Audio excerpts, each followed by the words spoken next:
আবারও কিছু তেতো কথা বলার জন্য আপনাদের সামনে আসলাম। বাংলাদেশ আওয়ামী লীগ একটা ঐতিহ্যবাহী রাজনৈতিক সংগঠন। বাংলাদেশের স্বাধীনতা যুদ্ধে নেতৃত্ব দিয়েছিল বাংলাদেশ আওয়ামী লীগ। বাংলাদেশ আওয়ামী লীগ গণমানুষের দল। বাংলাদেশ আওয়ামী লীগ খেটে খাওয়া মেহনতি মানুষের দল। বাংলাদেশ আওয়ামী লীগ মধ্যবিত্তদের দল, উচ্চবিত্তদের দল, নিম্নবিত্তদের দল। বাংলাদেশ আওয়ামী লীগ এমন একটা রাজনৈতিক সংগঠন, এখানে সবাই নিজের মত প্রকাশ করতে পারে, এখানে সবাই রাজনৈতিক প্রক্রিয়ার অংশ হতে পারে, এখানে সবাই রাজনৈতিকভাবে নিজেদেরকে উপস্থাপন করতে পারে। সেই সম্ভাবনার দ্বারটুকু বাংলাদেশ আওয়ামী লীগ উন্মুক্ত করে রেখেছিল। কিন্তু শেষ 10 বছরে আওয়ামী লীগ কি তার এই ধারা অব্যাহত রেখেছিল? রাখে নাই। গত বছর জুলাই আগস্টের সেই ষড়যন্ত্রে আওয়ামী লীগের ভয়াবহ পতন হয়েছে। কেন হয়েছে? কি কারণে হয়েছে? বাংলাদেশের সাধারণ মানুষ কেন আওয়ামী লীগের উপর এত ক্ষুব্ধ হলো? বাংলাদেশের মানুষের ভাগ্য উন্নয়নের জন্য, ভাগ্য পরিবর্তনের জন্য এমন কোনো কাজ নেই যেটা আওয়ামী লীগ করে নাই। এত কিছু করার পরও কেন বাংলাদেশের সাধারণ মানুষ, সর্বশ্রেণীর মানুষ রাস্তায় নেমে এসে আওয়ামী লীগের পতন নিশ্চিত করলো? এর পেছনে আছে দীর্ঘদিনের ক্ষোভ। কিন্তু এই যে ক্ষোভ, এই ক্ষোভটা কারা সৃষ্টি করেছে? বাংলাদেশের মানুষ কেন আওয়ামী লীগের উপর ক্ষুব্ধ? আওয়ামী লীগ তো কম করে নাই। উন্নয়ন, অগ্রগতি, জিডিপি, অর্থনীতি, শিক্ষা, চিকিৎসা, বাসস্থান, সবকিছু প্রত্যেকটা সেক্টরে আওয়ামী লীগ অভূতপূর্ব উন্নয়ন করেছে। বিশেষ করে বাংলাদেশের ইনফ্রাস্ট্রাকচারাল যে উন্নয়ন বাংলাদেশ আওয়ামী লীগ করেছে, পদ্মা সেতু, মেট্রো রেল, এলিভেটেড এক্সপ্রেসওয়ের মতো একাধিক কর্মযজ্ঞ সম্পাদিত করার পরেও কেন বাংলাদেশের সাধারণ মানুষ আওয়ামী লীগের উপর এত ক্ষুব্ধ হলো? এখানে মেটিকুলাস পরিকল্পনা ছিল, এখানে লাশের একটা রাজনীতি ছিল। কিন্তু এই মেটিকুলাস পরিকল্পনা সম্পন্ন করার জন্য কারা আড়াল থেকে সহায়তা করেছে? কারা বাংলাদেশের মানুষের সেন্টিমেন্ট নিয়ে খেলাধুলা করার সুযোগ পেয়েছে? কারা ইন্টারনেটকে প্রপার ওয়েতে ইউজ করে সাধারণ মানুষকে ক্ষুব্ধ করেছে? কারা এই 7.62 ব্যবহার করার সুযোগ সৃষ্টি করে দিয়েছে? বাংলাদেশে 7.62 কোন অঞ্চল দিয়ে ঢুকেছে? কারা ঢুকিয়েছে?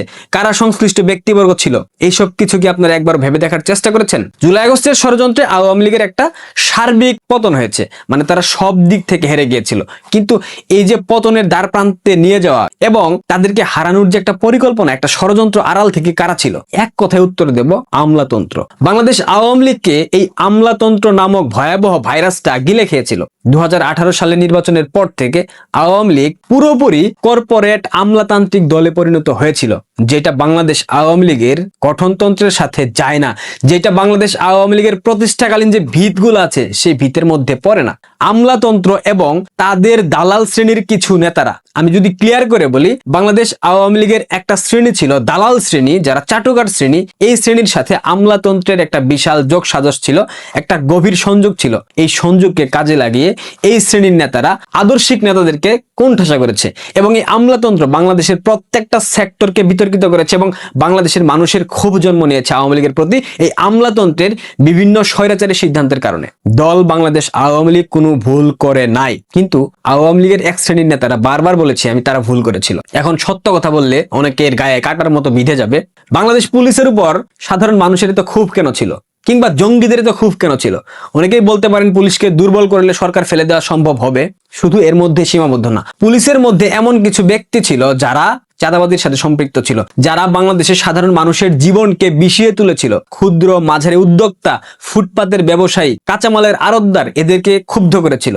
এদের থেকে প্রতিনিয়ত চাঁদাবাজি করা হতো। অনেকেই বলে থাকেন আওয়ামী লীগ চাঁদাবাজি করেছে, ছাত্রলীগ চাঁদাবাজি করেছে, যুবলীগ চাঁদাবাজি করেছে। এটা আপনাদের ভুল ধারণা। ম্যাক্সিমাম এলাকাতে পুলিশ এই চাঁদাবাজিগুলো করেছে। আপনারা মানেন কিংবা না মানেন, আমার কথা শোনার পর অনেকের গায়ে কাটার মতো বিধিবে, কিন্তু বাস্তবতা এটাই। পুলিশের উপর সাধারণ মানুষের একটা আক্ষেপ জন্ম নিয়েছিল। হ্যাঁ, আইন শৃঙ্খলা পরিস্থিতি রক্ষার জন্য পুলিশ সবসময় নিয়োজিত ছিল, তারা তাদের সবটুকু দিয়ে করেছে। কিন্তু এই যে আমলাতান্ত্রিক জটিলতার মধ্যে পড়ে পুলিশের যে বিভিন্ন ধরনের আত্মঘাতী সিদ্ধান্ত, পুলিশের যে বিভিন্ন ধরনের আগ্রাসী মনোভাব, এর কারণে বাংলাদেশের সাধারণ মানুষ ক্ষুব্ধ হয়েছিল। বিশেষ করে জুলাই আগস্টের ষড়যন্ত্রের সময় পুলিশ বাধা দিয়েছিল তাদের আত্মরক্ষার জন্য, এটা ঠিক আছে। জুলাই আগস্ট নিয়ে পুলিশের কোনো অবদান আমি অস্বীকার করছি না, পুলিশ সেখানে তাদের জায়গা থেকে শতভাগ সঠিক ছিল। কিন্তু এই যে গত 15 বছরের শাসনামলে পুলিশের যে একটা আগ্রাসী মনোভাব এবং বাংলাদেশের রাজনৈতিক নেতাদের বাদ দিয়ে পুলিশের যে একটা একনায়কতান্ত্রিক চিন্তা, এই চিন্তা চেতনার কারণে পুলিশের উপর বাংলাদেশের মানুষ ক্ষুব্ধ হয়েছিল, যার কারণে বাংলাদেশ আওয়ামী লীগের পতন খুব সহজেই তারা করতে পেরেছিল। এই আমলাতন্ত্র বাংলাদেশ আওয়ামী লীগের প্রত্যেকটা সেক্টরকে নিয়ন্ত্রণ করা শুরু করেছিল। এই আমলাতন্ত্র প্রত্যেকটা আবুল তাবুল সিদ্ধান্তকে অনুপ্রেরণা দিয়েছে। বঙ্গবন্ধু শেখ মুজিবকে কেন অসম্মান করা হয়, বঙ্গবন্ধু শেখ মুজিবুর রহমানকে কেন্দ্র করে যতগুলা অবান্তর সিদ্ধান্ত নেওয়া হয়েছিল, প্রত্যেকটা সিদ্ধান্ত নিয়েছে আমলারা। আওয়ামী লীগের সভানেত্রীর চামবাজি করতে গিয়ে এই আমলারা বিভিন্ন ধরনের হঠকারী সিদ্ধান্ত আওয়ামী লীগের উপর চাপিয়ে দিয়েছে। সিদ্ধান্ত নিয়েছে তারা, কিন্তু দল হিসেবে আওয়ামী লীগ যেহেতু ক্ষমতায় ছিল, দায় পুরোপুরি উঠে এসেছে আওয়ামী লীগের উপর। বঙ্গবন্ধু শেখ মুজিবুর রহমানের ছবিকে টিস্যু পেপারের উপর ব্যবহার করার সিদ্ধান্ত দিয়েছিল এই আমলারা। বাংলাদেশের বিভিন্ন প্রান্তে বঙ্গবন্ধুর ভাস্কর্য, বঙ্গবন্ধুর মুরাল, বিভিন্ন কিছু অবান্তর স্থানে স্থাপন করার সিদ্ধান্তগুলো দিয়েছে আমলারা। অথচ সরকার পতনের পর এই আমলাতন্ত্রই সবার প্রথম বঙ্গবন্ধুর ছবিকে অফিস থেকে নামিয়ে ফেলেছে। এই আমলাতন্ত্রই প্রথম শেখ হাসিনার বিরুদ্ধে অবৈধ ট্রাইব্যুনালের রায়ে কার্যক্রম পরিচালনা করেছে। এই আমলাতন্ত্র বাংলাদেশ আওয়ামী লীগের সকল পর্যায়ের নেতাদেরকে এখন দৌড়ের উপর রেখেছে। পৃথিবীতে একটা জিনিসকে কেউ বিশ্বাস করে না, সেটা হলো সাপ। সাপকে যে বিশ্বাস করে সে সাপের হাতে ছবলের শিকার হয়। এই আমলাতন্ত্র নামক সাপটা বাংলাদেশ আওয়ামী লীগকে ছবল দিয়েছে, যে ছবলের বিষে আওয়ামী লীগ এখন নীল হয়ে গেছে। আমার এই ভিডিও দেখার পর অনেক আমলা আছেন আমার কাছের মানুষ, তাদের অনেক গায়ে লাগবে, তারা আমাকে অনেক কথা বলতে পারেন, but I don't care. Bangladesh Awami লীগের এই পতন ত্বরান্বিত হয়েছে আমলাতন্ত্রের দীর্ঘমেয়াদী হঠকারী সিদ্ধান্তের কারণে। আওয়ামী লীগ দলগতভাবে যে সিদ্ধান্তগুলো নিয়েছে, বেশিরভাগ সিদ্ধান্ত চাপিয়ে দিয়েছিল এই আমলারা, এই আমলা নামক মাফিয়ারা, এই আমলাতন্ত্রের ক্রিমিনালরা এবং এদের যে দালাল শ্রেণীর নেতাকর্মী আছে, তাদের সাথে যোগ সাজসে বিভিন্ন ধরনের অপকর্ম সম্পাদন করত এই শ্রেণীর নেতাকর্মীরা বিভিন্নভাবে আওয়ামী লীগকে বিতর্কিত করেছে বিভিন্ন হঠকারী সিদ্ধান্তের মধ্য দিয়ে, যার কারণে 5 আগস্টের সময় বাংলাদেশ আওয়ামী লীগের উপর সারা দেশের মানুষ ক্ষুব্ধ হয়েছিল। সিন্ডিকেট, বাজার ব্যবস্থা নিয়ন্ত্রণ, দ্রব্যমূল্যের ঊর্ধ্বগতি, এই যে নিয়ন্ত্রণগুলো, এগুলো কারা করতো? এক শ্রেণীর ব্যবসায়ী। এই ব্যবসায়ী শ্রেণীকে নিয়ন্ত্রণ করতো আমলাতন্ত্র। এই সিদ্ধান্তগুলোর কারণে মূলত বাংলাদেশ আওয়ামী লীগের উপর মানুষ ক্ষুব্ধ হয়েছিল, যার কারণে পতন ঘটানো সম্ভব হয়েছে।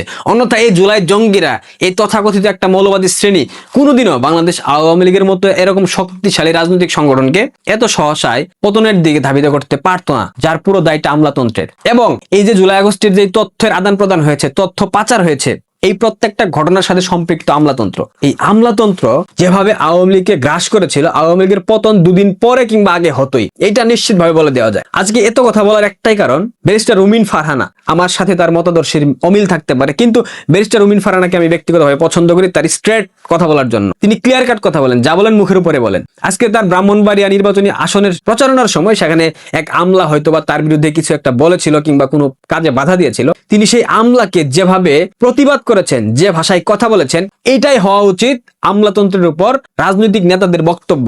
বাংলাদেশের প্রত্যেকটা রাজনৈতিক দলের নেতাদের উচিত আমলাদেরকে এভাবেই ব্যবহার করা, কারণ গণপ্রজাতন্ত্রী বাংলাদেশ সরকারের কর্মচারী হচ্ছে কি আমলারা, প্রজাতন্ত্রের কর্মচারী হচ্ছে কি আমলারা, আর এই রাষ্ট্রের মালিক বাংলাদেশের নাগরিক, বাংলাদেশের জনগণ। একজন জনপ্রতিনিধি জনগণের প্রত্যক্ষ ভোটে নির্বাচিত হয়।